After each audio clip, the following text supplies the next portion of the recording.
Selamat siang semua, selamat bergabung di kelas Christian Worldview yang ketiga ini.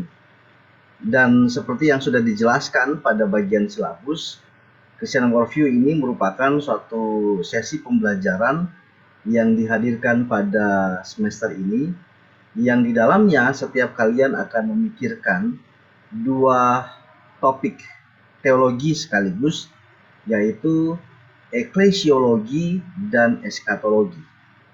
Saya percaya bahwa kalian masih mengingat apa yang saya sudah jelaskan pada bagian silabus pengantar kelas ini mengenai apa itu eklesiologi dan apa itu eskatologi. Secara khusus pada bagian yang pertama ini kita akan memulai kelas kita dengan membahas topik eklesiologi, yang dalam hal ini topik yang akan kita pikirkan pada sesi ini adalah mengenai kedudukan dan pentingnya eklesiologi. Pada beberapa menit ke depan, saya akan memberikan penjelasan kepada setiap kalian mengenai bagaimana seharusnya kita itu melihat eklesiologi atau konsep tentang gereja ini, kedudukannya jika kita melihat secara holistik, secara komprehensif dengan keseluruhan bagian-bagian Alkitab. Tema-tema yang diangkat oleh setiap bagian Alkitab, kita coba hubungkan itu dengan konsep eklesiologi. Bukan hanya itu, kita juga akan melihat bagaimana kedudukan daripada eklesiologi ini jika kita bandingkan itu dengan bagian-bagian di seluruh kitab suci, mulai dari Kejadian sampai dengan kitab Maleakhi. Dan supaya kalian memiliki gambaran yang lebih detail terhadap apa yang menjadi kedudukan atau bagaimana kedudukan dari eklesiologi sebagai salah satu cabang ilmu dari teologi, maka saya merumuskan itu ke dalam beberapa poin ini. Yang pertama, kita akan melihat apa hubungan atau bagaimana kedudukan eklesiologi dalam kaitannya dengan konsep creation, tentang penciptaan. Jadi ketika kita memahami tentang teologi mengenai kisah penciptaan, bagaimana kemudian kita melihat itu di dalam relasinya dengan eklesiologi. Selanjutnya yang kedua, kita akan melihat kedudukan teologi eklesiologi dibandingkan dengan teologi covenant. Kita juga akan melihat bagaimana kedudukan eklesiologi dengan konsep clarity of God's people. Kemudian kita akan melihat eklesiologi kedudukannya dengan communion in God, dan seterusnya tema-tema ini akan berlanjut sampai bagian yang terakhir. Kita akan melihat eklesiologi kedudukannya dalam kaitannya dengan kontinuitas dari gereja. Semoga melalui penjelasan yang saya siapkan saat ini itu dapat menolong kita untuk lebih dalam lagi membangun pengertian kita mengenai apa itu gereja dan sebetulnya siapa itu gereja, yang tentunya harapannya adalah kita menjadi bagian dari gereja itu. Be the church. Kita menjadi bagian dari gereja itu. Kita bukan cuma sekedar bergereja, tetapi kita mengambil bagian di dalam bergereja itu, dan kita menjadikan kehidupan kita, diri kita sebagai gereja yang sejati.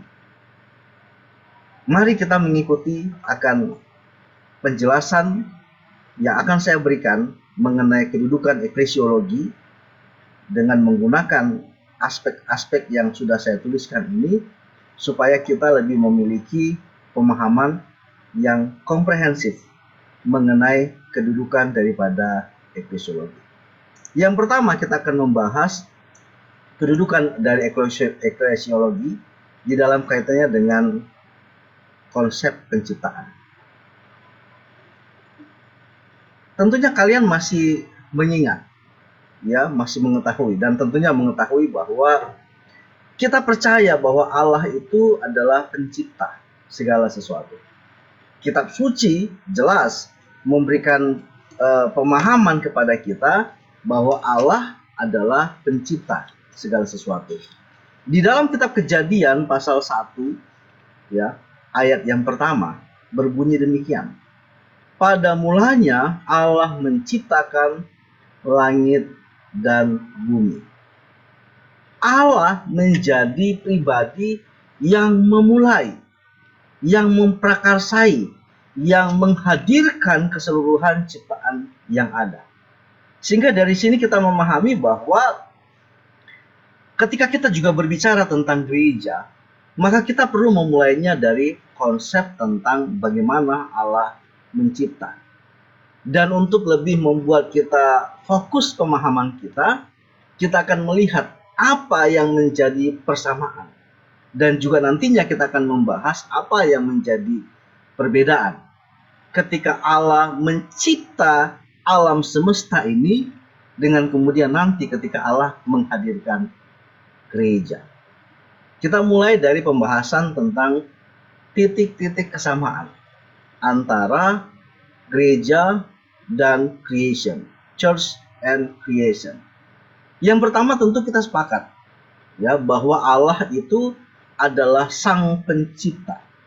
Dialah Allah yang mendesain segala sesuatu. Di dalam hikmatnya, di dalam rancangannya, Allah telah menetapkan segala sesuatu untuk ada seperti apa adanya. Jadi Allah itu adalah seorang grand design yang kemudian di dalam hikmatnya meletakkan segala sesuatu yang tercipta saat ini. Dari apa yang sudah kita bacakan tadi di dalam Kejadian pasal 1 ayat 1, kita memahami di sana bahwa Allah adalah sang pencipta itu sendiri.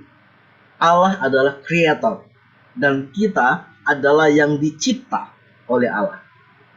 Bumi tempat di mana kita berpijak saat ini adalah dicipta oleh Allah.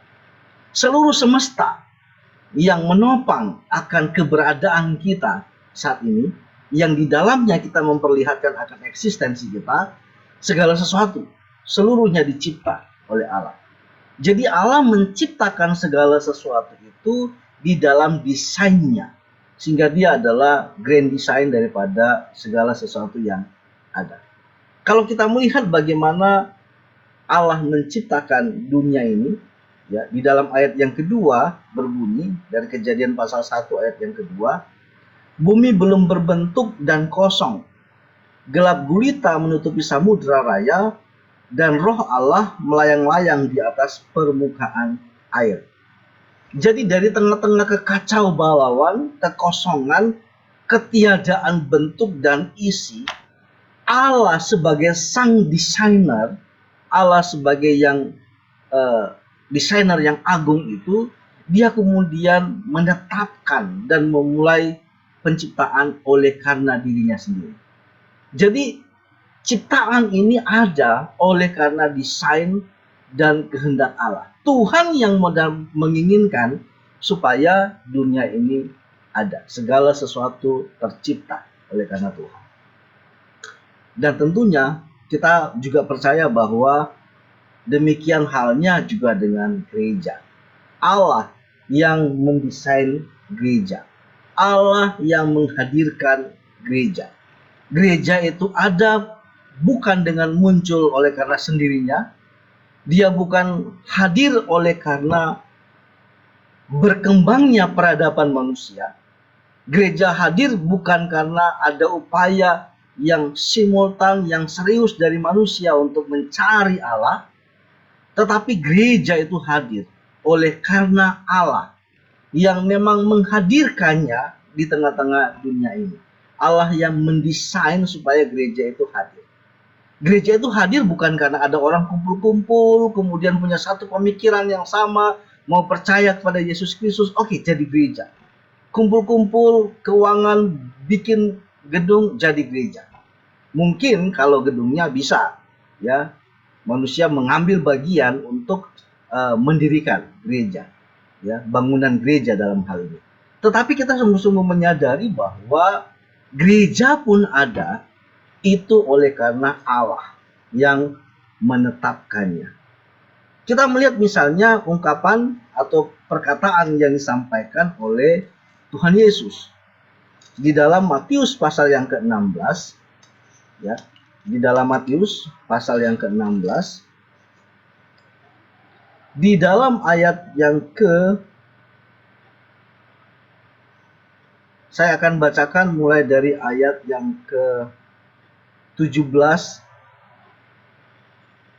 18 dan 19.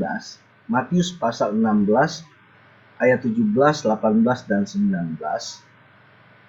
Kata Yesus kepadanya, "Berbahagialah engkau Simon bin Yunus, sebab bukan manusia yang menyatakan itu kepadamu, melainkan Bapa-Ku yang di sorga. Dan aku pun berkata kepadamu, engkau adalah Petrus, dan di atas batu karang ini aku akan mendirikan jemaatku, dan alam maut tidak akan menguasainya. Kepadamu akan kuberikan kunci kerajaan sorga.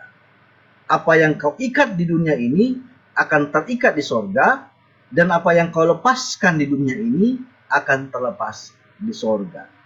Dari bagian ini kita kemudian memahami bahwa ketika Yesus bertanya kepada para muridnya mengenai menurut kalian, menurut orang banyak, menurut fenomena yang ada, sebetulnya siapa aku ini? Ada muncul beragam jawaban di sana. Tetapi kemudian Allah menaruhkan suatu jawaban yang begitu khusus. Petrus mendapatkan anugerah dari Allah untuk mendapatkan jawaban dan menyampaikan. Petrus berkata bahwa engkau adalah Mesias, anak Allah yang hidup. Dan Tuhan Yesus kemudian menjelaskan bahwa itu bukan karena kamu, melainkan Bapa-Ku lah yang di sorga yang menyatakan kepadamu. Tuhan Yesus juga melanjutkan dengan berkata bahwa engkau adalah Petrus, dan di atas batu karang ini, Petra dalam bahasa Yunani, yang maksudnya adalah pengakuan bahwa Yesus adalah Mesias, anak Allah yang hidup. Allah akan mendirikan gereja, eklesia atau jemaat. Jadi gereja itu didesain oleh Allah, didirikan oleh Allah di dalam Yesus Kristus, dan gereja itu ada oleh karena adanya pengakuan bahwa Yesus itu adalah Mesias, anak Allah yang hidup. Dan jaminannya adalah alam maut tidak akan menguasainya. Ini gereja. Jadi gereja itu adalah yang didirikan oleh Allah, didesain oleh Allah, dan berdirinya gereja itu lantaran ada pengakuan bahwa Yesus Kristus adalah Mesias, anak Allah yang hidup. Sehingga gereja bertumpu pada pengakuan ini. Yesus adalah Mesias, anak Allah yang hidup. Nah, yang menariknya adalah kemudian kepada Petrus, Tuhan juga memberikan suatu anugerah, privilege kepadanya untuk menjalankan suatu kewenangan yang begitu unik. Yaitu dalam ayat yang ke-19, Tuhan Yesus berkata kepada Petrus, "Kepadamu akan kuberikan kunci kerajaan sorga. Apa yang kau ikat di dunia ini akan terikat di sorga, dan apa yang kau lepaskan di dunia ini akan terlepas di sorga." Jadi melalui pelayanan yang nantinya akan dilakukan oleh Petrus, dan tentunya bersama-sama dengan para murid yang lain, rasul-rasul yang lain, ya, untuk menghadirkan gereja di tengah-tengah dunia ini, untuk menyebarluaskan gereja di tengah-tengah dunia ini, dan mereka, para rasul ini, akan menjadi agen yang dipakai oleh Allah. Mereka akan menjadi orang-orang yang dipakai oleh Allah untuk menghadirkan anugerah kemurahan Allah, yaitu gereja itu, di tengah-tengah pelayanan yang mereka lakukan. Sehingga kepada orang-orang yang mereka jumpai dan mereka memberitakan tentang Yesus adalah Mesias anak Allah yang hidup sebagai pengakuan dasar dari gereja, dan orang itu kemudian berespons di dalam iman yang Allah anugerahkan kepadanya, menjadi percaya bahwa Yesus adalah Mesias anak Allah yang hidup sebagai dasar proklamasi daripada gereja, maka sorga akan terbuka baginya. Dia akan menjadi bagian dari anak-anak Allah. Dia akan menjadi bagian dari orang yang percaya. Tetapi kepada mereka yang menolak akan pengakuan itu, yang tidak mau percaya, maka tentu saja mereka tidak akan mengambil bagian di dalam kerajaan sorga. Jadi titik persamaannya adalah dunia diciptakan oleh Allah di dalam desainnya, demikian juga gereja. Gereja didirikan oleh Allah, didesain oleh Allah, bahkan pengakuan untuk menjadi bagian dari gereja adalah mengakui bahwa Yesus adalah Mesias, anak Allah yang hidup. Itu yang pertama. Yang kedua, persamaan yang kedua adalah dunia ini ada oleh karena firman.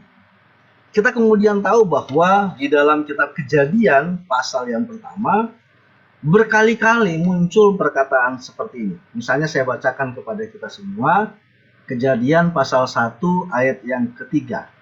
Berfirmanlah Allah, jadilah terang, lalu terang itu jadi. Kemudian misalnya ayat yang ke-6, Kejadian 1 ayat yang ke-6. Berfirmanlah Allah, jadilah cakrawala di tengah-tengah segala air untuk memisahkan air dari air. Maka Allah menjadikan cakrawala dan ia memisahkan air yang ada di bawah cakrawala itu dari air yang ada di atasnya. Dan jadilah demikian. Ayat yang ke-9 misalnya. Berfirmanlah Allah, hendaklah segala air yang di bawah langit berkumpul pada satu tempat, sehingga kelihatan yang kering. Dan jadilah demikian. Ayat 11 berbunyi, berfirmanlah Allah, hendaklah tanah menumbuhkan tunas-tunas muda. Tumbuhlah tunas-tunas yang berbiji, segala jenis pohon buah-buahan, yang menghasilkan buah yang berbiji, supaya ada tumbuh-tumbuhan di bumi. Dan jadilah demikian. Dan seterusnya kita bisa baca di ayat 14, kemudian ayat yang ke-20, ayat yang ke-24, ayat yang ke-26. Muncul secara berkali-kali, secara simultan, sampai dengan ayat yang ke-29, kata berfirmanlah Allah. Dan kita kemudian mengerti bahwa firman yang dimaksudkan di sini adalah dalam bahasa Yunani logos, dan firman itu adalah Kristus sendiri. Kristus adalah sang firman.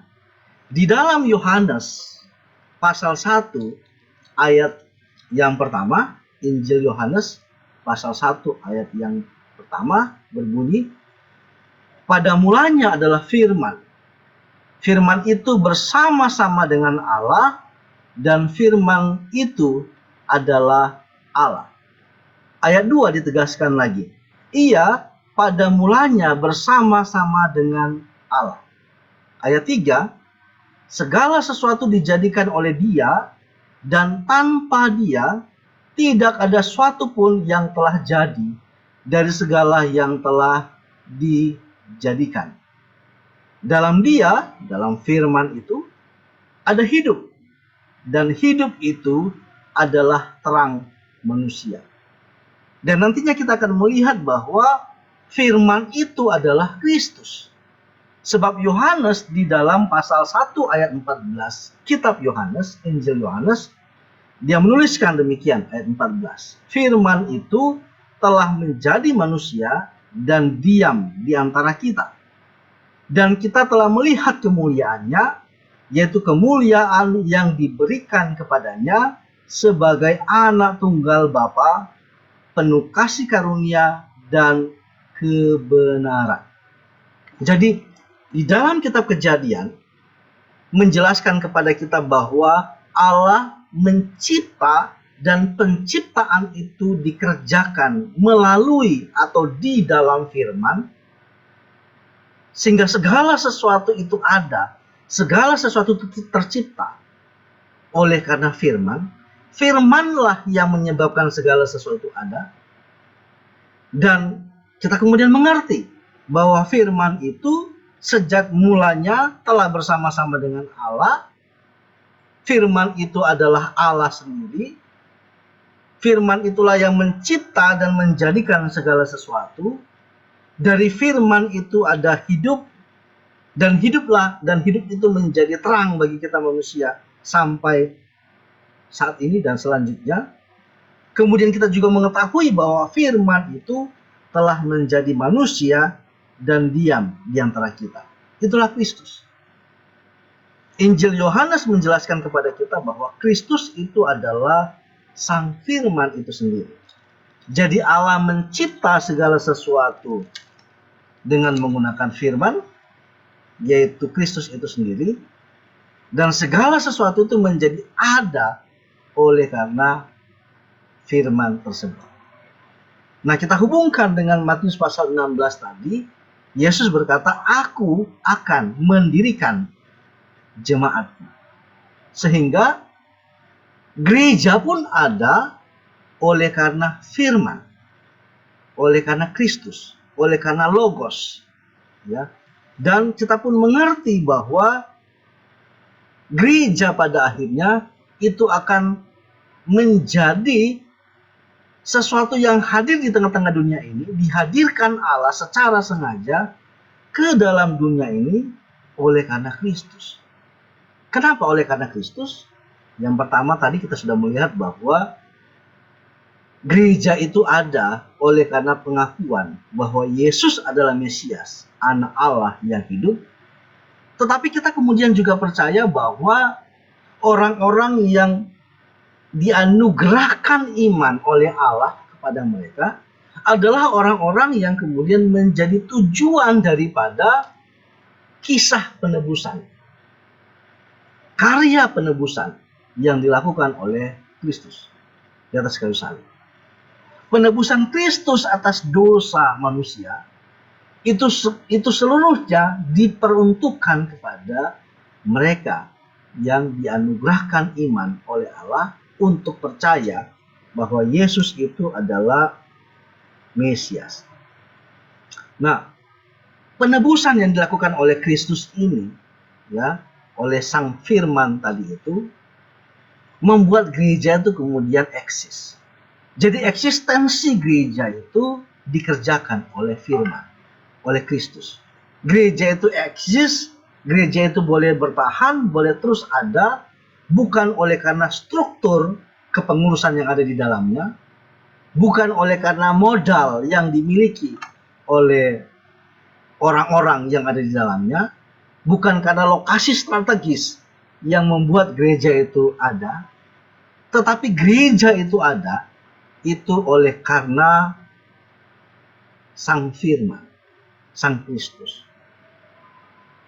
Jadi kita bisa melihat di sini bagaimana firman yang adalah melaluinya Allah menciptakan segala sesuatu, firman yang sama juga melaluinya Allah menghadirkan, mendirikan, dan menopang akan gereja.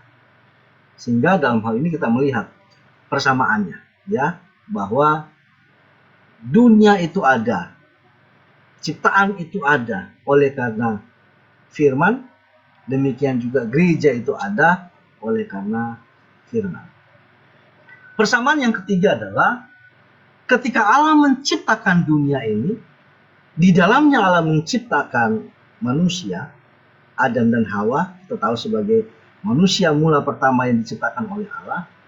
Dan seterusnya melalui keturunan manusia pertama ini, Allah kemudian menghadirkan yang namanya umat Allah, anak-anak Allah, orang-orang yang dihadirkan lantaran belas kasihan Allah yang menginginkan ada manusia yang hadir yang diciptakan menurut gambar dan rupa Allah, dan kehadiran daripada manusia yang dicipta oleh Allah ini tujuannya adalah untuk menikmati akan relasi dengan Allah.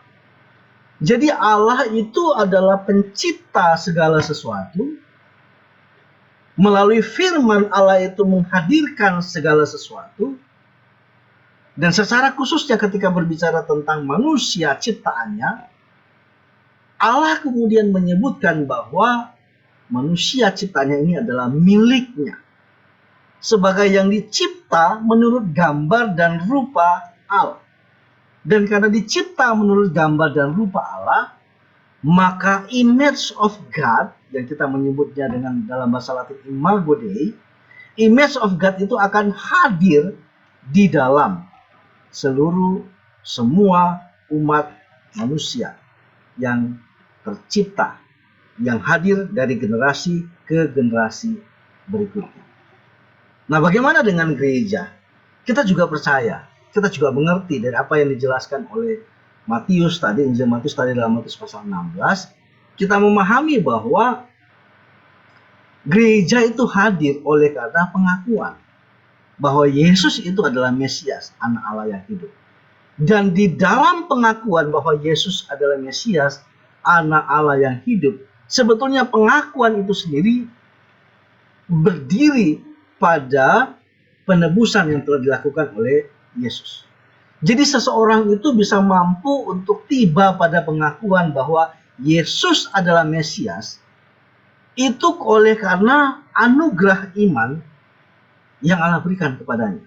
Itu oleh karena karya Allah yang Allah lakukan bagi orang itu di sementara ketika dia masih berdosa, sebagai orang-orang berdosa, sebagai orang-orang yang seharusnya dihukum, dilaknat, dipaku di atas kayu salib, tetapi Kristus sebagai firman yang menghadirkan gereja, Kristuslah yang kemudian menghadirkan suatu penebusan dan pendamaian yang membuat orang-orang tadi yang mendapatkan anugerah iman oleh Allah, yang kemudian berkata bahwa mengakui bahwa Yesus adalah Mesias, anak Allah yang hidup, itu kemudian dipersekutukan oleh Kristus, di dalam Kristus, dan oleh Kristus untuk menjadi umat Allah. Rasul Paulus di dalam surat kepada jemaat di Kolose, di dalam ayat yang ke-18 sampai dengan ayat yang ke-23, menjelaskannya dengan gamblang kepada kita. Kolose pasal 1 ayat 18 sampai dengan 23. Demikian bunyi firman Tuhan. Ialah kepala tubuh. Siapa itu kepala? Yesus Kristus. Ya. Tubuhnya siapa? Yaitu jemaat. Ialah yang sulung, yang pertama bangkit dari antara orang mati, sehingga ia yang lebih utama dalam segala sesuatu. Jadi ia yang dimasukkan di sini adalah Yesus Kristus.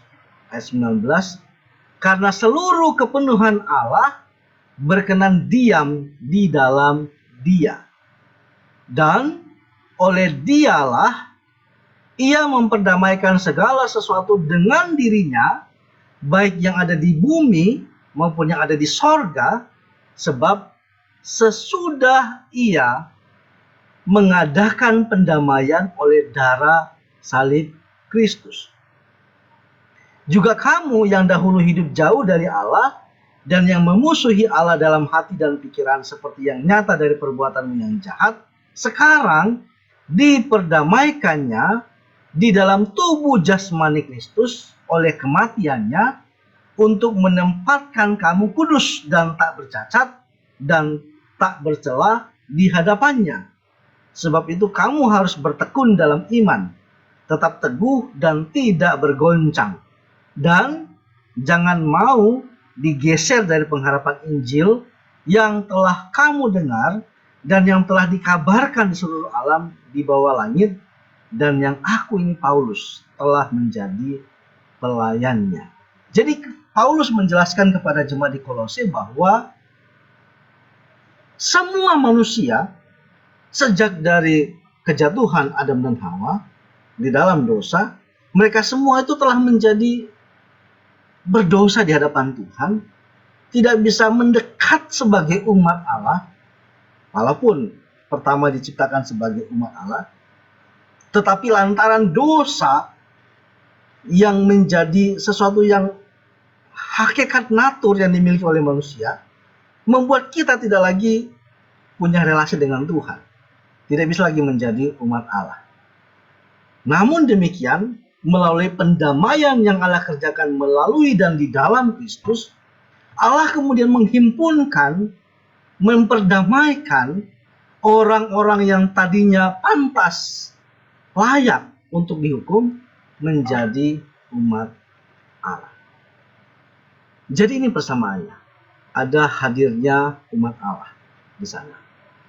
Hanya tentunya nanti kita akan melihat apa sih bedanya umat Allah di dalam kisah penciptaan dan umat Allah di dalam signifikansi kehadiran gereja. Yang keempat, persamaan antara gereja dan creation, church and creation adalah kedua-duanya ditopang oleh anugerah Allah. Kita tidak bisa memungkiri bahwa dunia ini didesain oleh Allah, semesta ini didesain oleh Allah, dicipta oleh Allah, dan menjadi ada oleh karena Sang Firman. Tetapi kita juga mengerti bahwa Allah sebagai Sang Pencipta itu, setelah sudah menyelesaikan akan seluruh karya penciptaan, Dia terus menjadi Allah yang hadir di dalam ciptaan itu untuk mendampingi, untuk menyertai, dan untuk mensupport dengan anugerahnya. Allah terus berkali-kali memperlihatkan bagaimana kehadirannya yang mensupport eksistensi dunia ini melalui anugerahnya. Kita bisa melihat contohnya yang sederhana, misalnya melalui kisah Sodom dan Gomora.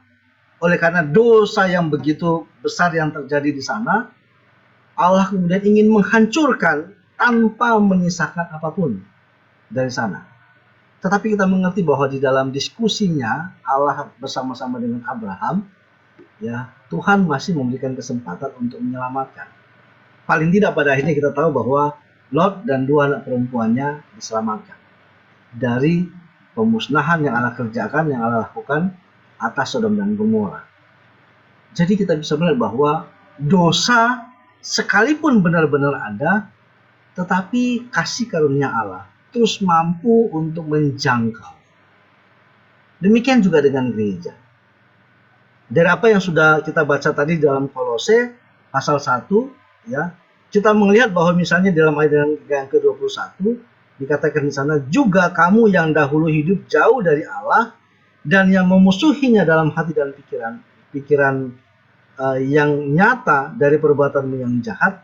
Ayat 22, sekarang diperdamaikannya di dalam tubuh jasmani Kristus oleh kematiannya, untuk menempatkan kamu kudus, tak bercela dan tak bercacat di hadapan Allah. Jadi Allah melalui anugerahnya memberikan Kristus untuk menghadirkan gereja, untuk menopang keberadaan gereja, untuk melangsungkan hadirnya gereja, yang di dalam karyanya itu Kristus mengalami kematian di dalam tubuh jasmaninya sebagai tanda daripada anugerah Allah kepada kita manusia, yang tujuannya adalah untuk memperdamaikan.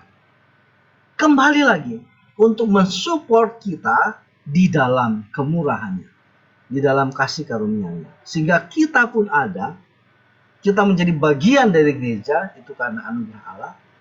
Tetapi kita terus bertahan menjadi bagian dari umat Allah, yaitu gereja, itu karena anugerah Allah yang terus menerus hadir bagi kita. Nah, kita mengerti sekarang bahwa dunia disupport oleh karena anugerah Allah, belas kasihan Allah, gereja juga boleh terus ada, berlangsung, dan terus akan ada oleh karena disupport oleh anugerah Allah. Dan yang terakhir, yang kelima, pada bagian kesamaan ini kita melihat di sini bahwa dunia dicipta oleh Allah untuk mempermuliakan Allah. Dan salah satu hal yang kemudian Allah tuntut dari Adam dan Hawa, ya, dari seluruh manusia yang dicipta oleh Allah, sebagai suatu indikator bahwa kita itu mempermuliakan Allah, maka di dalam kitab Kejadian kita mendapati suatu bagian yang sedemikian unik. Ya, kita mendapati ada bagian yang menarik untuk kita simak, ya, di dalam ayat yang dimulai dari ayat yang ke-31. Kemudian nanti disambung dengan di pasal 2 sampai dengan ayatnya yang ketiga. Saya akan bacakan Kejadian pasal 1 ayat 31 sampai Kejadian pasal 2 ayat yang ketiga. Maka Allah melihat segala yang dijadikannya itu sungguh amat baik. Jadilah petang dan jadilah pagi, itulah hari ke-6. Demikianlah diselesaikan langit dan bumi dan segala isinya. Ketika Allah pada hari ke-7 telah menyelesaikan pekerjaan yang dibuatnya itu, berhentilah ia pada hari ke-7 dari segala pekerjaan yang telah dibuatnya itu. Lalu Allah memberkati hari ke-7 itu dan menguduskannya, karena pada hari itulah ia berhenti dari segala pekerjaan penciptaan yang telah dibuatnya itu. Jadi ada waktu di mana Allah berhenti dan menikmati akan apa yang telah dibuatnya, yang di dalamnya umat yang telah dicipta oleh Allah menikmati suatu relasi yang dalam, yang spesial, yang khusus dengan Tuhan. Tapi bukan berarti bahwa di hari-hari yang lain kita tidak menikmati Allah, ya. Tetapi mau menunjukkan kepada kita bahwa memang Allah yang telah mendesain segala sesuatu, mencipta dan menghadirkan segala sesuatu, yang kemudian menghimpunkannya sebagai satu bagian dari umat Allah dan terus-menerus mensupportnya dengan anugerah Allah. Tujuan akhirnya adalah Allah sangat ingin supaya umatnya ini terus-menerus menikmati relasi di dalam Allah itu dan mempermuliakan Allah. Hal yang sama juga kita mengerti dari gereja. Allah memang sengaja menghadirkan gereja, mendesain gereja, menopang gereja, mempersekutukan umat Allah sebagai umat Tuhan, ya, sebagai bagian dari milik Allah yang terus-menerus disupport dengan anugerah Allah. Tujuannya adalah untuk memuliakan Allah. Itu yang dilakukan oleh gereja. Nah, sekarang mari kita akan melihat tentang apa yang menjadi perbedaan antara gereja, church, dan creation. Yang pertama, teman-teman, gereja menjadi berbeda oleh karena ada karya pengorbanan Kristus di sana. Gereja menjadi berbeda adalah oleh karena ada Kristus yang harus mati menjadi korban untuk menyelamatkan manusia. Dan oleh karena pengorbanan kematian fisik yang dialami oleh Yesus Kristus ini, kita kemudian dihimpunkan menjadi gereja.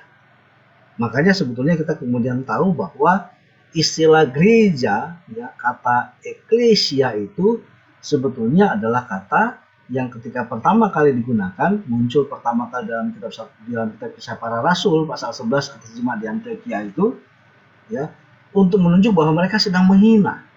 Ini loh orang-orang Kristen. Mereka ini adalah Kristen karena mereka adalah pengikut Kristus yang nantinya akan mati seperti Kristus. Jadi kisah pengorbanan, penyalipan, kematian yang dialami oleh Kristus menjadi suatu persembahan. Allah mempersembahkan Kristus. Kristus mempersembahkan dirinya. Dan melalui di dalam persembahan yang mulia itu, gereja kemudian ada. Berbeda dengan di masa penciptaan, Allah tidak membutuhkan ada korban apapun untuk mencipta segala sesuatu. Yang kedua, kita kemudian mengetahui bahwa orang-orang yang terhimpunkan menjadi anggota, menjadi member, menjadi bagian daripada gereja itu adalah orang-orang yang mendapatkan anugerah iman dari Allah untuk menjadi percaya. Dan mereka ini adalah umat-umat pilihan.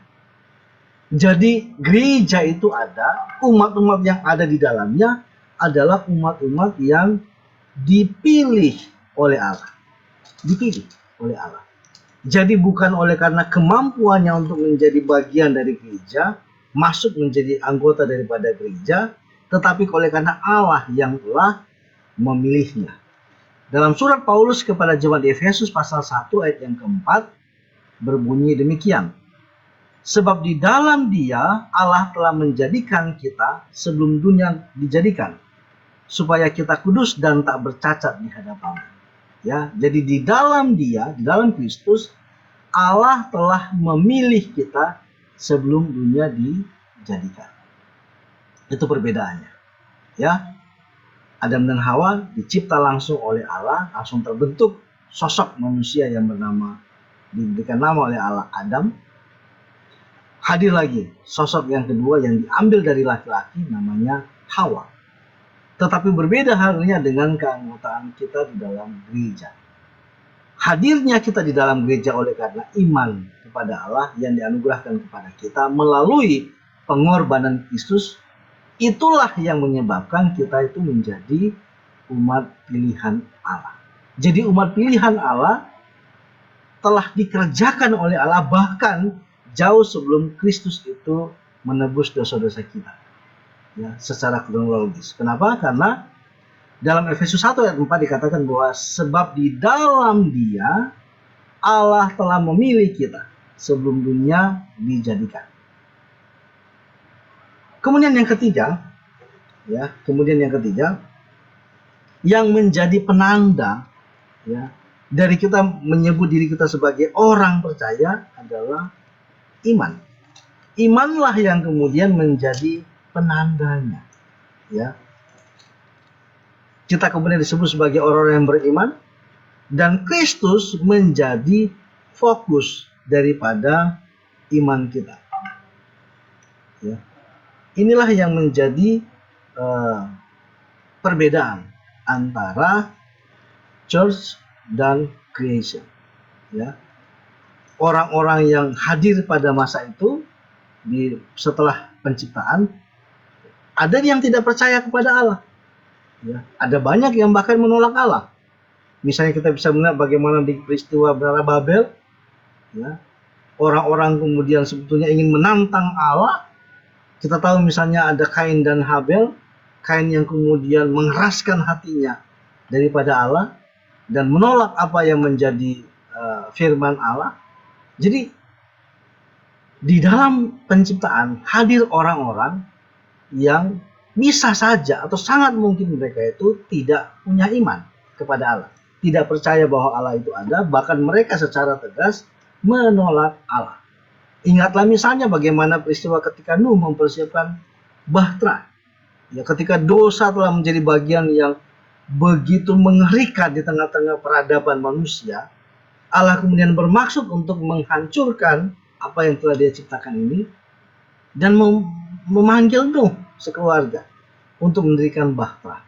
Bagaimana mereka dalam waktu 1 tahun mendirikan bahtera itu sambil terus mengabarkan bahwa ini loh jalan keselamatan. Tidak ada yang mau percaya. Hanya Nuh, istrinya, anak-anak laki-laki bersama dengan menantu-menantunya. Berbeda halnya dengan gereja. Orang yang menjadi bagian dari gereja umat Tuhan harus sampai pada titik di mana dia mengaku bahwa Yesus adalah Mesias, Anak Allah yang hidup. Nah, ini iman. Ya, untuk sampai ke sana adalah iman. Yang keempat, ya, orang percaya ditandai dengan adanya pembenaran dan pengudusan yang dilakukan oleh Allah. Apakah semua orang yang telah menjadi member dari gereja tidak lagi berbuat dosa? Tidak. Kita masih sangat mungkin untuk jatuh dalam dosa. Bahkan tidak jarang kita jatuh di dalam dosa untuk hal-hal yang kelihatannya sepele, untuk hal-hal yang kelihatannya kecil dan biasa. Misalnya, lagi pembelajaran seperti ini berlangsung, Anda tidak fokus, kamu tidak fokus dan kemudian jadi main game. Ya. Artinya, pada saat yang bersamaan kita itu bisa terdorong untuk jatuh juga di dalam dosa.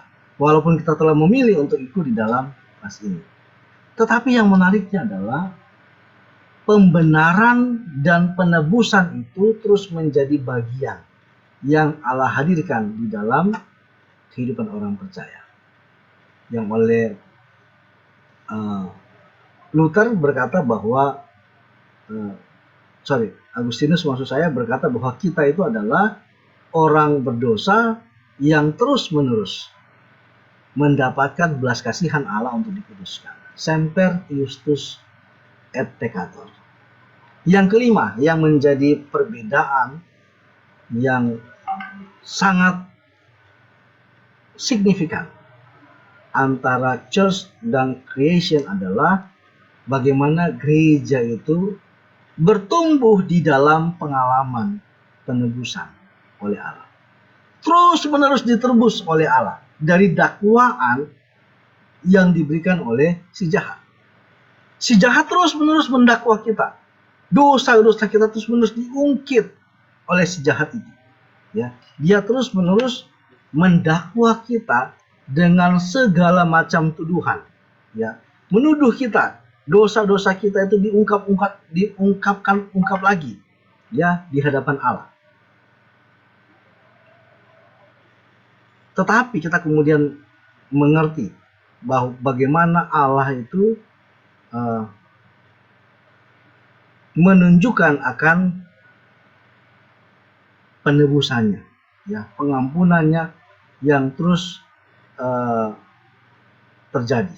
Ya, Allah adalah pribadi yang terus-menerus menolong kita untuk tidak terjerat ya kepada dakwaan yang diberikan oleh si jahat. Sekalipun kita itu terus-menerus berbuat dosa, tetapi hadir ya anugerah Allah yang menolong kita untuk mengerti bahwa kita itu adalah orang-orang yang telah ditebus Allah. Misalnya kita bisa melihat di dalam Alkitab kita Kolose pasal 2 ayat 14. Saya akan bacakan kepada kita Kolose pasalnya yang kedua ayatnya yang ke-14. Saya akan bacakan mulai dari ayat yang ke-13 sampai dengan 15. Kolose pasal 2 ayat 13 sampai 15. Kamu juga meskipun dahulu mati oleh pelanggaranmu dan oleh karena tidak bersunat secara lahirnya, telah dihidupkan Allah bersama-sama dengan Dia sesudah Ia mengampuni segala pelanggaran kita dengan menghapuskan surat hutang yang oleh ketentuan-ketentuan hukum mendakwa dan mengancam kita, dan itu ditiadakannya dengan memakukannya pada kayu salib. Ia telah melucuti pemerintah-pemerintah dan penguasa-penguasa dan menjadikan mereka tontonan umum dalam kemenangannya atas mereka. Jadi ada dakwaan-dakwaan yang terus-menerus diberikan oleh si jahat itu yang ingin supaya kita jatuh di dalam dakwaan-dakwaan tersebut. Tetapi Paulus melalui inspirasi yang diberikan oleh Allah menyatakan kepada kita bahwa Kristus telah menghapuskan surat-surat hutang itu yang mendakwa kita. Jadi ini yang merupakan pembeda antara church and creation, ya. Sehingga pada slide ini kita telah memahami Apa yang menjadi persamaan dan perbedaan dari gereja dan ciptaan Allah, dunia ciptaan Allah ini? Selanjutnya, topik yang berikutnya yang akan kita bahas adalah kita akan membicarakan tentang Church and Covenant. Ya, sebetulnya apa sih yang menjadi titik pertemuan antara Church dan Covenant? Apa itu Covenant? Tentunya kita tahu bahwa yang disebut dengan Covenant atau perjanjian itu sebetulnya adalah permufakatan atau suatu janji bersepakat dari dua orang atas sesuatu. Misalnya perjanjian jual beli, di mana ada pihak yang pertama yang menjual, ada pihak kedua yang merupakan pembeli, di mana penjual kemudian setelah mendapatkan sejumlah uang bayaran tertentu, ya harus menyerahkan ya tanah atau apa yang menjadi landasan adanya surat perjanjian jual beli itu, yang menjadi objek adanya perjanjian jual beli itu, ya menyerahkannya kepada pihak kedua yaitu pembeli. Nah, pihak kedua pembeli lantaran telah menerima sesuatu objek dari perjanjian jual beli itu, maka dia wajib untuk menyelesaikan seluruh ketentuan-ketentuan yang disyaratkan di sana. Pembayaran, kalaupun dicicil misalnya pembayaran pertama berapa, kedua berapa, dan itu harus dipenuhi. Nah, itu yang dimaksud dengan perjanjian, covenant. Tetapi yang menarik di sini adalah ketika kita berbicara tentang covenant, God's covenant, perjanjian Allah, maka kita sepenuhnya menyadari bahwa perjanjian yang Allah buat bersama-sama dengan manusia, kepada manusia, itu adalah satu perjanjian yang sifatnya digagas sendiri oleh Allah, diprakarsai sendiri oleh Allah. Jadi perjanjian itu ada bukan oleh karena manusia yang melakukannya, memulainya, tetapi digagas oleh Allah. Allah yang memulainya, Allah yang Mazmur 119 ayat 52 berbunyi demikian. Aku ingat kepada hukum-hukum-Mu yang dari dahulu kala. Pada bagian itu, pemazmur dengan jelas menyatakan kepada kita bahwa hukum-hukum Tuhan, perjanjian Tuhan itu sudah ada dari sejak mulanya. Ia mau menegaskan kepada kita bahwa Tuhan itu adalah penggagas dari covenant, daripada perjanjian hukum antara Allah dengan manusia. Hukum itu ada, digagas oleh Tuhan. Selanjutnya kita bisa melihat misalnya dari dalam Hakim-Hakim, kitab Hakim-Hakim pasal yang kedua, ayat yang ke-20. Hakim-Hakim pasal 2, ayat yang ke-20. Berbunyi demikian. Apabila murka Tuhan bangkit terhadap orang Israel, berkatalah ia, karena bangsa ini melanggar perjanjian yang telah kuperintahkan kepada nenek moyang mereka, dan tidak mendengarkan firman-Ku. Kembali lagi dihubungkan dengan nenek moyang Israel pada masa lampau, di mana Allah menggagas perjanjian itu dengan dirinya. Lebih lanjut kita bisa mengetahui kaitannya antara church dengan covenant di sini adalah kita mendapatkan begitu banyak bukti dari dalam Alkitab bahwa Allah yang adalah pencipta itu, yang seharusnya segala sesuatu itu berada di bawah oleh Allah, tunduk di bawah Allah, berada di bawah posisinya oleh Allah. Tetapi yang menariknya adalah justru ketika Tuhan membuka suatu covenant, perjanjian antara dirinya dengan manusia, Allah justru seolah-olah menempatkan dirinya ada di bawah daripada covenant itu.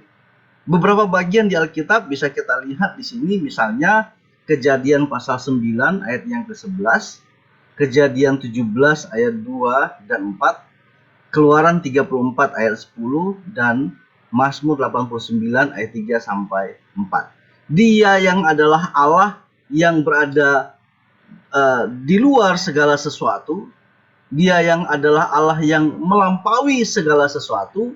Dia yang adalah Allah yang tidak tunduk kepada segala sesuatu. Tetapi ketika berbicara tentang covenant, maka Allah secara sengaja menempatkan dirinya untuk berada di dalam covenant itu.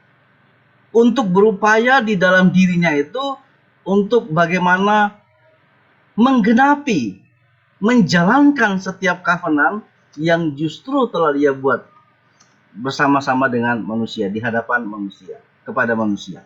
Ya, misalnya mari kita lihat di dalam Kejadian pasal yang ke-9 ayat yang ke-11. Kejadian pasal yang ke-9 ayat yang ke-11.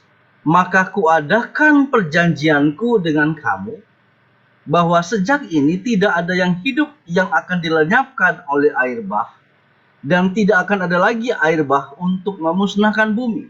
Jadi Allah yang sebetulnya adalah pribadi yang dirugikan oleh karena dosa yang dilakukan oleh manusia, tetapi justru setelah Allah memberikan penghukuman kepada manusia pada konteks itu dengan air bah, yang Allah menyelamatkan Nuh dengan sisi keluarganya, setelah semua proses itu telah berlangsung, Allah kemudian membuat suatu perjanjian yang mengikat dirinya di bawah perjanjian itu, di mana Tuhan menyampaikan sesuatu pesan kepada Nuh. Dan kita bisa melihat bagian-bagian teks yang lain untuk di dalamnya kita mendapati bagaimana Allah itu menempatkan dirinya di bawah covenant. Kemudian kita bisa melihat bagian yang berikutnya adalah Allah bukan hanya menempatkan dirinya di bawah covenant, tetapi Allah juga menegaskan dirinya atau menghadirkan dirinya di dalam dua covenant. Ini bagian yang menarik, karena di dalam Ibrani pasal yang ke-8 dan Roma pasal 11 itu menjelaskan kepada kita bahwa Allah memang sengaja menghadirkan baik Israel di perjanjian lama maupun gereja di perjanjian baru, yang keduanya menjadi cara penjangkauan Allah atas umat manusia. Allah menggunakan Israel di perjanjian lama, menggunakan gereja di perjanjian baru, yang kepada keduanya ini Allah membangun suatu covenant dengan dirinya sendiri, dan Allah kemudian memenuhi akan segala sesuatu yang menjadi tuntutan daripada covenant ini. Dan di dalam covenant ini Allah selalu ujung akhirnya adalah berupaya untuk menjangkau umat manusia, untuk menarik kembali umat manusia kepada dirinya, untuk menjangkau umatnya, dan untuk mengikatkan umatnya itu dengan dirinya, supaya umat memiliki relasi dengan Allah dan menikmati Allah sebagai sang covenant itu sendiri. Selanjutnya, di dalam beberapa bagian Alkitab kita mendapati sesuatu bagian yang menarik, yaitu Allah menjadikan pengorbanan Yesus Kristus di atas kayu salib sebagai materai, sebagai segel dari perjanjian itu sendiri. Yeskiel pasal 11 ayat 19 sampai 20, kemudian ayat 36, pasal 36 ayat yang ke-27, serta 1 Korintus 11 ayat 23 sampai 26. Kita akan melihat langsung kepada bagian tulisan dari Rasul Paulus di dalam 1 Korintus pasal yang ke-11 ayat yang ke-23 sampai dengan 26. 1 Korintus pasal 11 ayat 23 sampai 26, demikian bunyi firman Tuhan.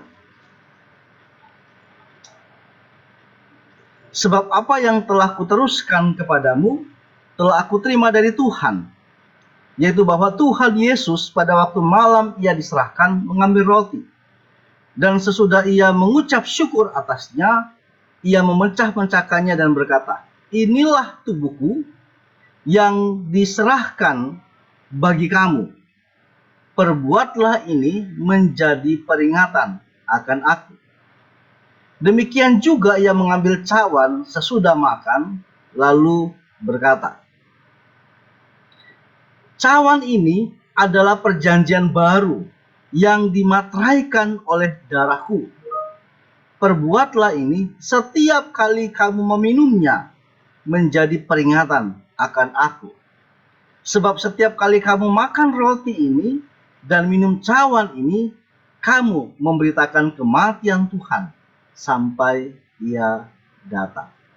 Jadi pengorbanan Yesus Kristus itu menjadi klimaks daripada perjanjian yang Allah bangun, yang Allah inisiasi, yang Allah buka dengan manusia.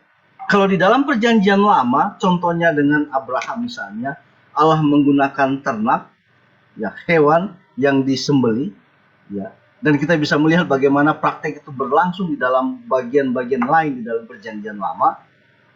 Tetapi menariknya adalah tiba saatnya pada masa gereja, Allah kemudian menggunakan darah putra tunggalnya, darahnya yang kudus itu, untuk menjadi matrai, untuk menjadi segel, untuk menjadi penanda klimaks dari perjanjian yang Allah buat dengan umatnya.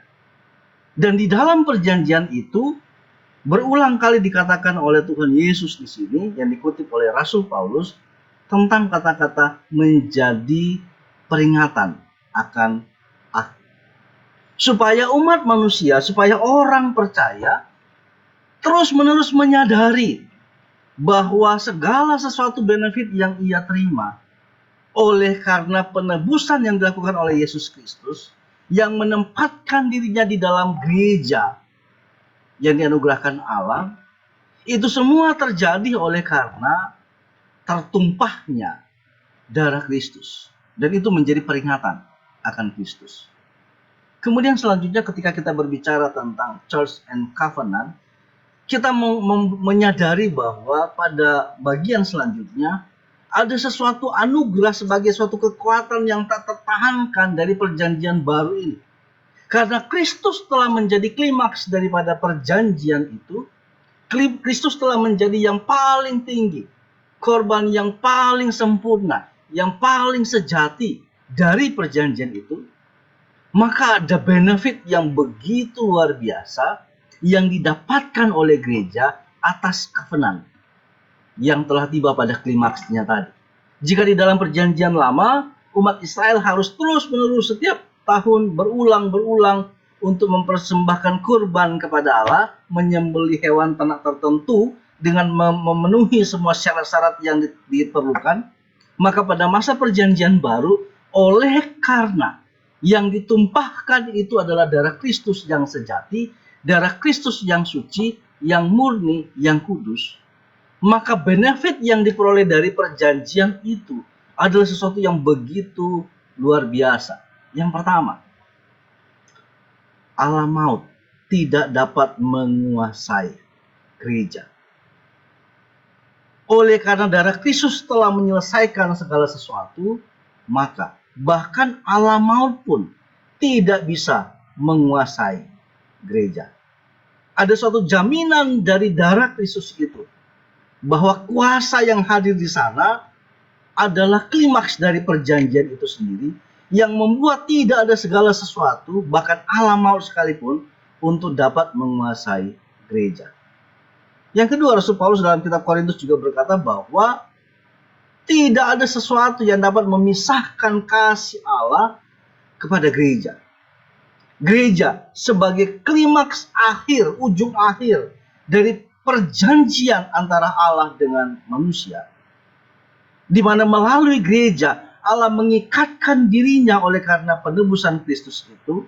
Allah merangkul umat manusia oleh karena darah Kristus yang telah tercurah itu melalui penebusannya dari kayu salib. Maka tidak ada sesuatu pun yang dapat memisahkan kasih Allah dengan orang-orang percaya yang terhimpun di dalam perjanjian klimaks itu, yaitu gereja. Dan yang menariknya adalah gereja kemudian dalam beberapa bagian di dalam kitab suci perjanjian baru, terutama oleh Rasul Paulus, dijelaskan sebagai mempelai wanita dari suatu pernikahan yang kudus, di mana Kristus sendiri menjadi mempelai prianya.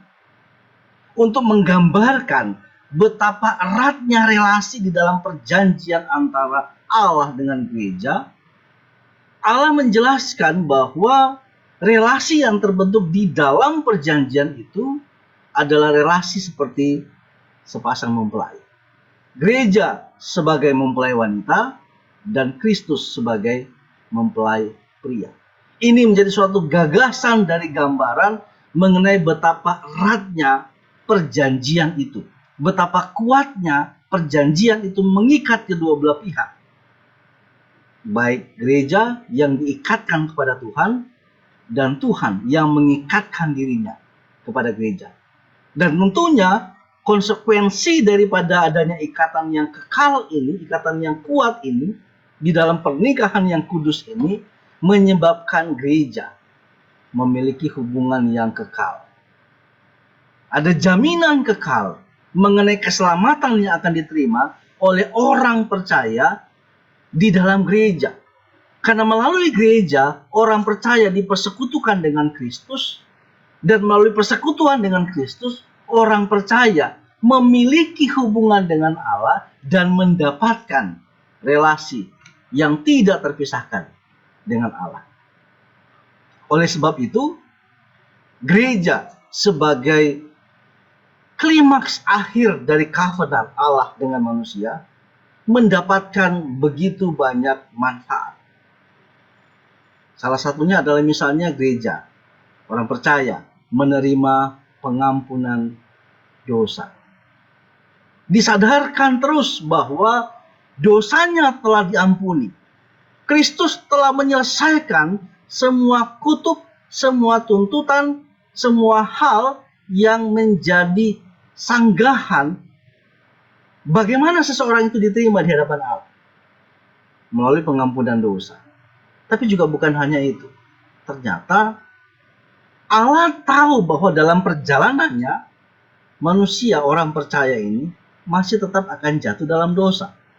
Tetapi bedanya adalah dia tidak lagi menjadi dikuasai oleh dosa itu, tetapi ada hukum Allah yang hadir di dalam hatinya, yang terus-menerus mengingatkan dia, yang terus-menerus mendorong dia, yang terus-menerus menginsafkan dia akan dosa itu, sehingga dia menyadari untuk kembali kepada perjanjian kekal itu, untuk kembali datang kepada Allah, untuk kembali ada sebagai umat perjanjian.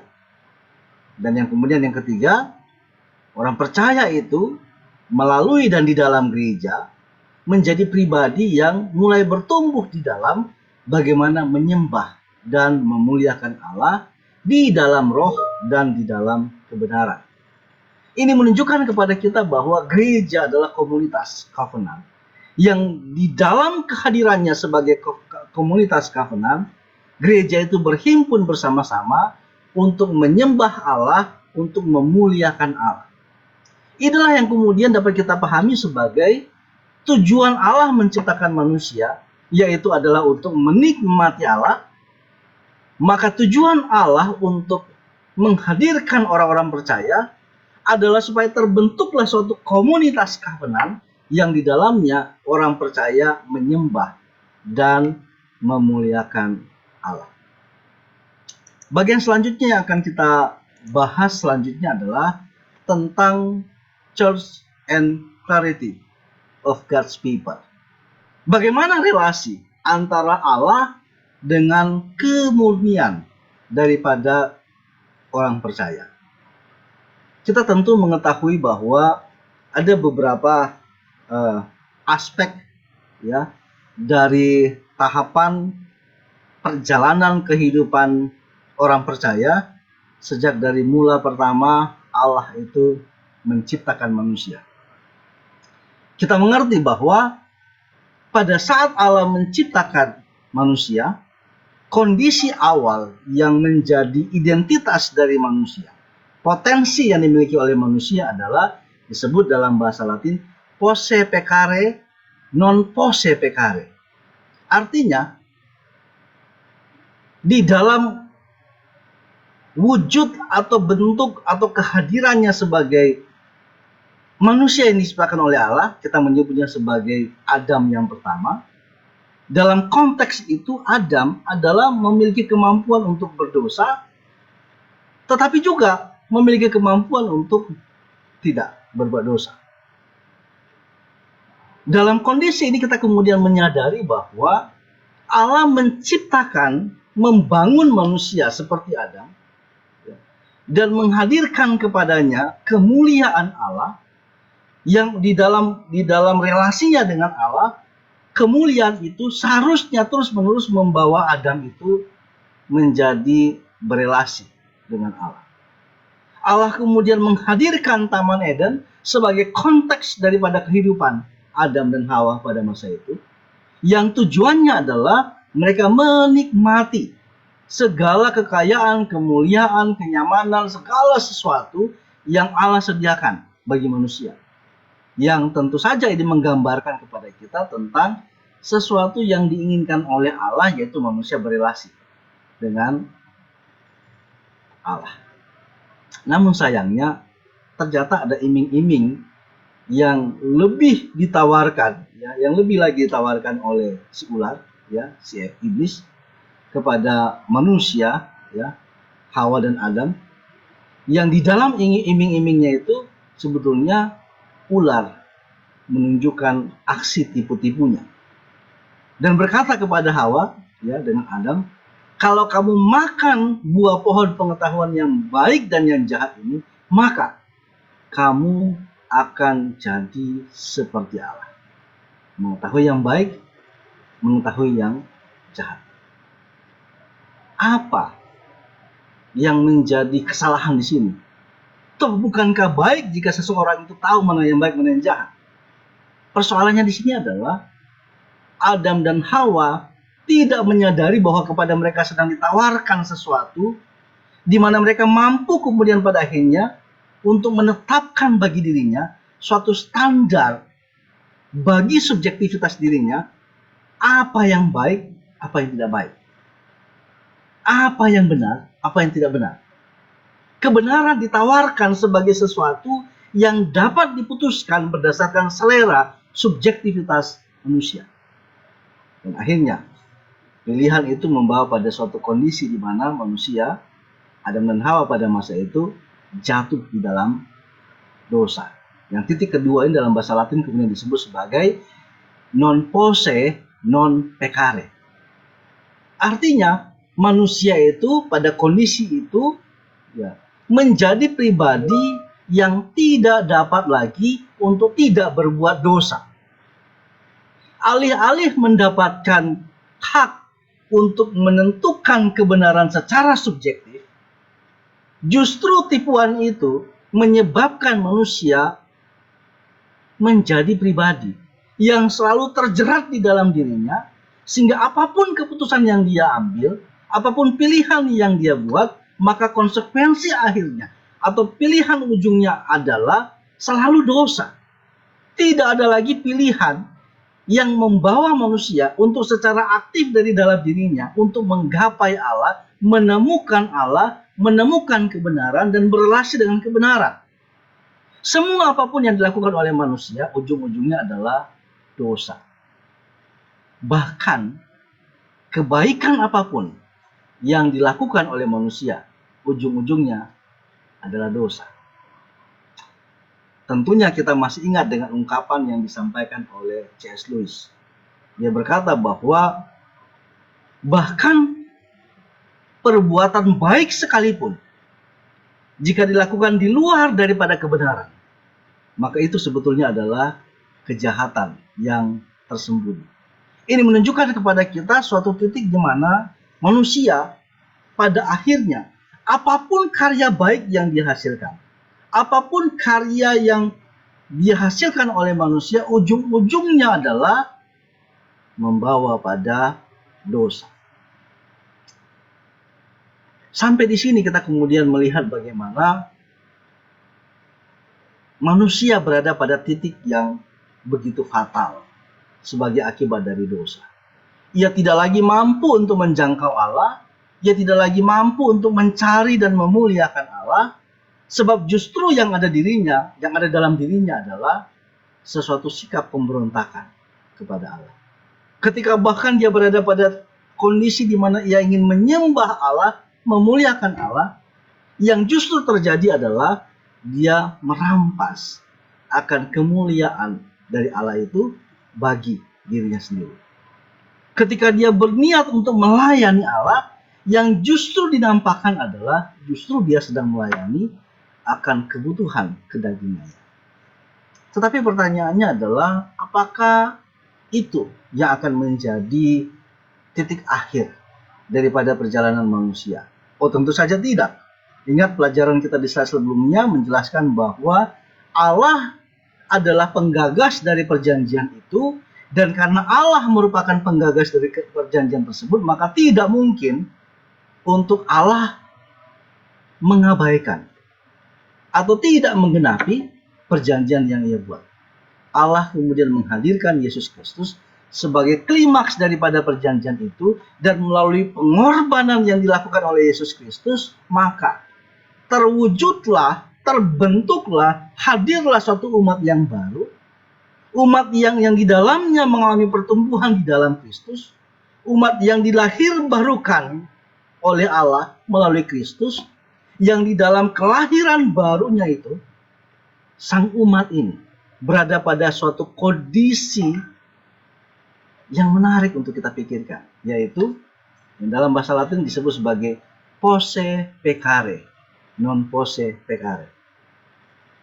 Sama seperti ketika mula pertama dicipta oleh Allah.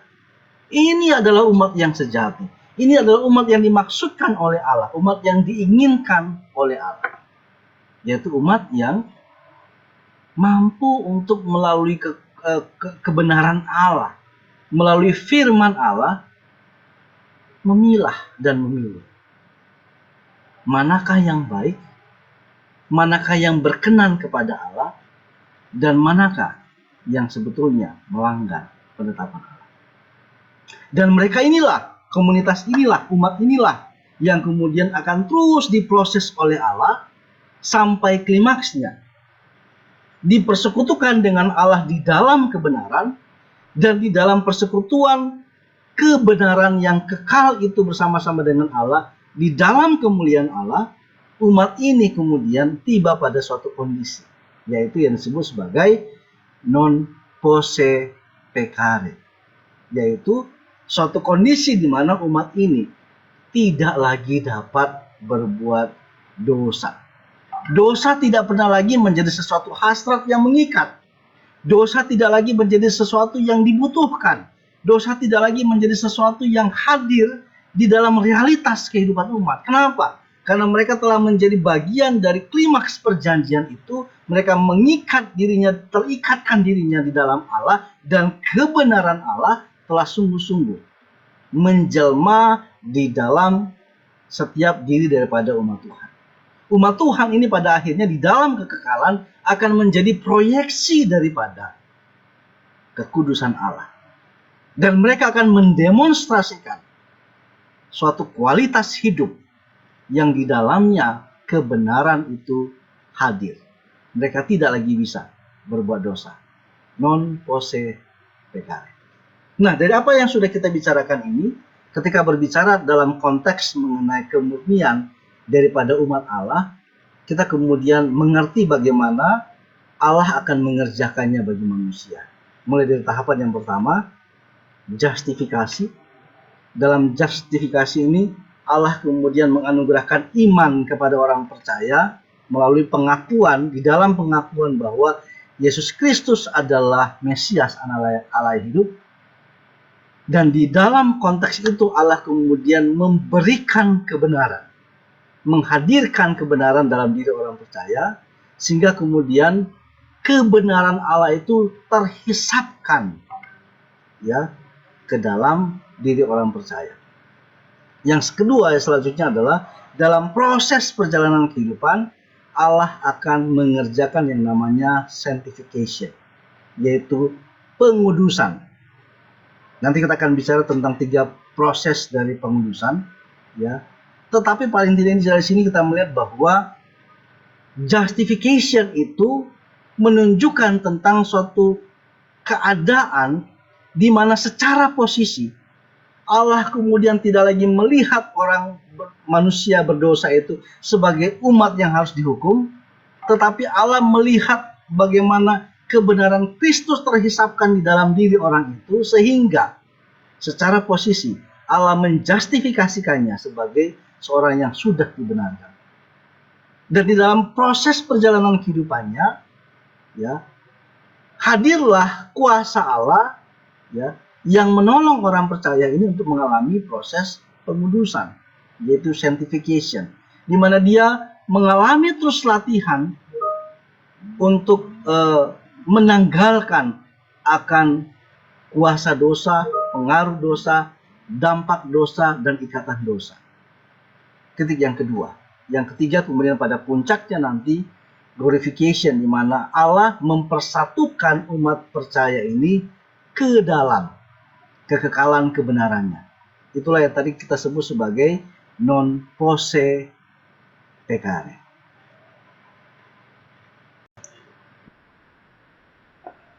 Pada bagian ini kita akan melihat bagaimana gereja itu sebagai komunitas yang dipersekutukan dengan Allah. Tentunya kita tahu bersama bahwa sebagai manusia yang telah jatuh di dalam dosa, maka dosa itu menjadi bagian yang tak terhindarkan, bagian yang tidak terpisahkan dari eksistensi manusia itu. Dosa menjadi sesuatu yang melekat di dalam, menjadi karakter yang ada di dalam, menjadi suatu natur yang ada di dalam diri umat manusia. Tapi kita juga menyadari bahwa Allah itu adalah pribadi yang terus-menerus menjangkau umatnya, yang bahkan mengikat dirinya di dalam perjanjiannya yang kekal itu untuk menebus umat manusia yang telah Dia ciptakan. Jadi kita mengerti bahwa ada kondisi di mana dosa itu menjadi pemisah antara manusia dengan Allah. Dosa membuat manusia tidak bisa bersekutu dengan Allah. Manusia menjadi terputus hubungannya dengan Tuhan oleh karena dosa. Sehingga oleh karena dosa itulah yang membuat kita itu terpisah dengan Allah.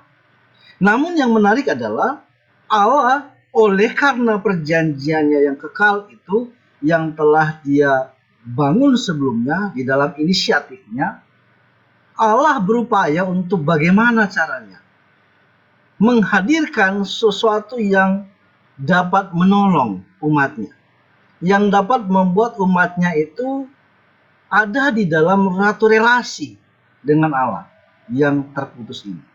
Nah, oleh karena itu kemudian Allah di dalam dirinya sendiri, ya, menghadirkan dirinya di dalam wujud kehadiran Yesus Kristus sebagai juru selamat manusia, ya, untuk menjadi penebus bagi manusia. Jadi anugerah Allah, kemurahan Allah itu kemudian hadir di dalam diri manusia untuk menolong manusia. Itu idenya. Dan untuk mewujudkannya, Allah kemudian menghadirkan dirinya, berinkarnasi menjadi manusia, di mana kita kemudian tahu kitab suci menceritakan bagaimana Roh Kudus Allah turun di atas seorang anak perempuan muda, ya, anak perawan yang bernama Maria, yang kemudian Roh Kudus itu membuahi rahim daripada anak perawan ini, perawan Maria ini, yang daripadanya kemudian lahirlah Yesus Kristus. Lahirlah kemudian Sang Mesias itu. Sehingga di dalam diri Yesus Kristus itu hadirlah dua natur, yaitu Yesus sebagai Allah. Oleh karena Dia hadir dari Allah, Dia adalah Allah sendiri, Dia adalah Sang Firman itu. Tetapi oleh karena inkarnasi itu, di mana Yesus itu tumbuh di dalam rahim Sang Maria, sehingga natur kemanusiaan Yesus juga adalah natur kemanusiaan yang sempurna. Dan hanya di dalam diri Yesus Kristuslah Allah kemudian menyelesaikan segala sesuatu. Melalui kematian Yesus Kristus, murka Allah atas dosa diselesaikan. Dosa yang seharusnya dibereskan dengan cara Allah menghukum umat manusia, karena pendosa lah yang seharusnya menjadi orang yang dihukum, tetapi di dalam penebusan Yesus Kristus, Allah kemudian mempersekutukan manusia berdosa oleh karena kematian dan penebusan Yesus Kristus menjadi umat yang berrekonsiliasi dengan Allah. Nah, selanjutnya karya Yesus Kristus ini kemudian dihadirkan di dalam diri setiap manusia melalui iman kepada Allah. Jadi hadirlah kemudian kita sekarang umat manusia yang memang secara faktual, secara de facto kita masih terus berdosa di hadapan Allah, kita masih terus berbuat dosa di hadapan Allah, tetapi secara de jure kita adalah orang yang telah dipersekutukan dengan Allah, yang telah dibenarkan oleh Allah, yang telah dijustifikasi oleh Allah untuk mendapatkan kebenaran Allah, memiliki kebenaran Allah. Oleh karena itu kita kemudian disebut sebagai, di dalam bahasa Latin dikatakan sebagai semper iustus et peccator. Orang yang berdosa, terus-menerus berbuat dosa, tetapi terus mendapatkan kelimpahan daripada anugerah Allah. Nah, kita kemudian tahu di sini bahwa karya Kristus itu, kematian Yesus Kristus di atas kayu salib itu merupakan satu karya yang final. Yang hanya melalui kematian Yesus Kristus itulah pembenaran terjadi. Pembenaran hanya dimungkinkan melalui kematian Yesus Kristus. Jadi hanya di dalam persekutuan, di dalam apa yang sama oleh karena kematian Kristus, itulah yang membuat kita memiliki hubungan kembali dengan Allah. Nah, pada akhirnya seorang percaya yang telah di dalam dirinya dianugerahkan iman oleh Allah, yang hadir anugerah Allah yang menyelamatkan dia, yang telah memiliki hubungan yang terbuka dalam relasi yang terrekonsiliasi dengan Allah, maka di dalam diri orang percaya inilah kemudian hadir karya-karya baru yang Allah maksudkan di dalam diri setiap orang percaya. Mari misalnya kita ingin membaca dari dalam kitab suci. Saya ingin membacakan bagi kita semua di dalam Efesus pasal 2 ayat yang ke-10. Efesus pasal 2 ayat yang ke-10, demikian bunyi kitab suci. Karena kita ini buatan Allah, diciptakan dalam Kristus Yesus untuk melakukan pekerjaan baik yang dipersiapkan Allah sebelumnya. Ia mau supaya kita hidup di dalamnya. Jelas kita adalah buatan Allah. Tetapi penekanannya adalah kita adalah buatan Allah yang diciptakan dalam Kristus Yesus, yang dilahir barukan di dalam Yesus Kristus. Dan di dalam kelahiran baru itu, Allah menempatkan kita di dalam suatu tujuannya, yaitu untuk melakukan pekerjaan baik yang sudah dipersiapkan Allah sebelumnya. Dan Dia mau supaya kita hidup di dalamnya. Apa itu? Perbuatan pekerjaan baik. Ya, kita belajar seperti ini, mempelajari kebenaran firman Tuhan secara serius di saat-saat di mana orang lain menggunakan waktu mereka untuk santai, tetapi kita malah memilih untuk secara serius menggumuli akan bagian firman Tuhan ini. Hadir di gereja, melibatkan diri dalam pelayanan, menolong orang lain, berdoa, puasa, ada mengerjakan pelayanan, ya, menghadirkan akan rupa-rupa karunia yang kita punya, dan lain sebagainya. Itulah yang Allah inginkan untuk kita hidupkan sebagai sesuatu penanda bahwa kita adalah ciptaan yang baru. Ciptaan yang lama sudah ditanggalkan dan kini hadir kita sebagai ciptaan yang baru. Inilah yang kemudian menjadi penanda bahwa kita telah dipersekutukan dengan Allah. Ketika kita telah dipersekutukan dengan Allah di dalam Allah, maka yang hadir keluar di dalam perbuatan kita, perkataan kita, tingkah laku kita, tentunya mencerminkan akan keindahan dari persekutuan dengan Allah tersebut. Selanjutnya pada bagian ini, saya ingin berbicara tentang kita sebagai komunitas orang percaya. Kita sebagai gereja, gereja sebagai komunitas dari orang percaya. Orang percaya yang sudah ditebus oleh Kristus, orang percaya yang sudah dibenarkan oleh Kristus, orang percaya yang sudah dipersekutukan dengan Allah, tentunya kemudian tidak serta-merta atau tidak dibiarkan Allah membangun unit-unitnya sendiri. Karena itu berarti nanti orang percaya akan jatuh lagi di dalam dosa kesombongan oleh karena merasa dia lebih unggul daripada orang percaya lainnya. Merasa dirinya lebih sejati daripada orang percaya lainnya. Merasa dirinya sebagai orang percaya yang lebih istimewa daripada orang percaya lainnya. Oleh karena itu kemudian melalui gereja, kita sebagai orang percaya menyadari bahwa kita adalah suatu komunitas dari orang percaya. Disebutkan sebagai suatu komunitas karena kita berada di dalam. Kita mengambil bagian di dalam, kita mengikat diri kita di dalam. Yang melalui itu semua, kita sedang mengerjakan pekerjaan baik yang Allah maksudkan. Yang sudah kita pelajari pada bagian slide sebelumnya. Apa itu? Dimulai dari koinonia. Apa itu koinonia? Koinonia artinya persekutuan. Di mana sebagai suatu komunitas orang percaya, kita dituntut oleh Allah untuk bersekutu satu dengan yang lain. Untuk membangun suatu jalinan kasih satu dengan yang lain. Untuk membangun suatu jalinan kepekaan, kepedulian dengan orang lain. Yang beranjak dari persekutuan yang namanya koinonia, beranjak menjadi suatu sifat untuk menyatakan kasih dan pelayanan. Yang kemudian dalam bahasa Latin disebut sebagai diakonia. Dimulai dari koinonia, terhajut suatu relasi yang erat, menghasilkan diakonia, dan akhirnya itu juga kemudian akan keluar sebagai suatu kesaksian daripada pelayanan kita. Itulah yang kemudian disebut sebagai marturia, kesaksian kita.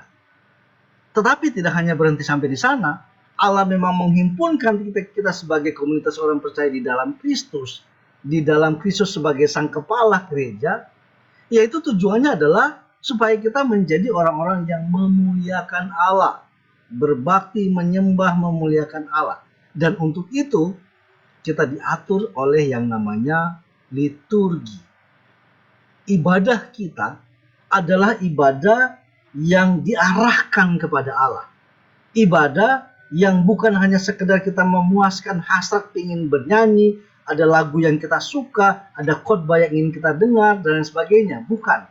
Tetapi ibadah yang di dalamnya kita mendemonstrasikan suatu kebutuhan kita akan Allah. Liturgi. Dan tentunya kita juga harus sehat. Secara teologi haruslah sehat. Sehingga ini semua kemudian menjadi suatu lingkaran.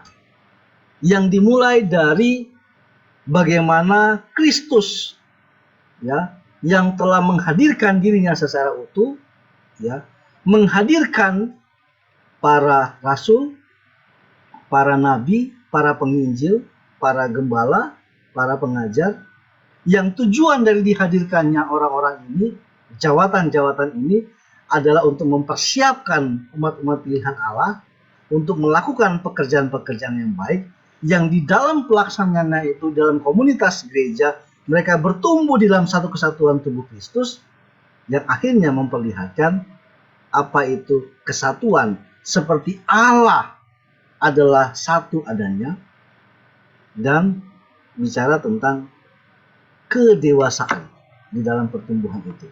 Saya akan membaca dari Efesus pasal 4 ayat 11 sampai dengan 13. Efesus pasal 4 ayat 11 sampai dengan 13. Dan ialah yang memberikan baik rasul-rasul maupun nabi-nabi, baik pemberita-pemberita Injil maupun gembala-gembala dan pengajar-pengajar, untuk memperlengkapi orang-orang kudus bagi pekerjaan pelayanan, bagi pembangunan tubuh Kristus, sampai kita semua mencapai kesatuan iman dan pengetahuan yang benar tentang anak Allah, kedewasaan penuh, dan tingkat pertumbuhan yang sesuai dengan kepenuhan Kristus. Jadi, ini yang sedang Allah kerjakan melalui gereja, di dalam gereja, dan oleh gereja. Tujuannya adalah supaya kepenuhan Kristus itu bukan hanya menjadi milik di dalam gereja, orang-orang percaya yang terhimpun di sana, tetapi juga termanifestasi keluar, mengerjakan apa yang menjadi misi Allah bagi dunia ini. Dimulai dari koinonia, diakonia, marturia, liturgia, sampai kemudian kepada teologia.